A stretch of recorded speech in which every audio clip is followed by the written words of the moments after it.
Okay, so ito ang ating pakchong. Legit pakchong po ito, no? Pakchong Napier, no?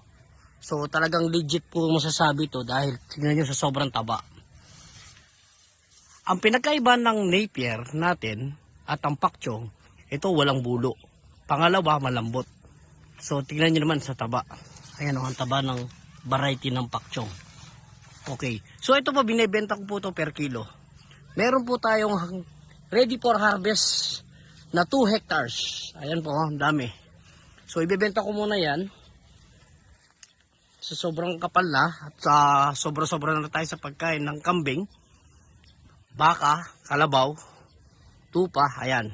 So alam ko medyo hirap na po ang ibang farm na pagkain ng mga alaga nila. Okay. So ngayon, ito, bebenta ko muna sa halagang 3 pesos per kilo. Ayan, oh. So fresh po, no? Pick up price. Pick up po, no? Pick up price 3 pesos per kilo. Wala po tayong pang-deliver. So mag-PM lang po kung sino yung gusto mag-order. So ang available po siguro natin sa ano po siguro to, mga 20 to 30 tons pag na-harvest.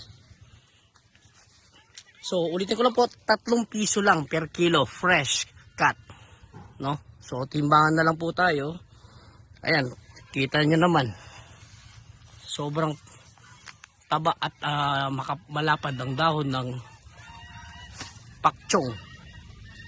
So yung mga gusto magtanim, pwede rin pong nagbebenta rin tayo ng mga cuttings po niyan, no? Pwede rin. Ayan, mag-PM lang po kung sino yung interesado. Bebenta ko po itong 2 hectares na pakchong Napier grass. So paunahan na lang po. Thank you.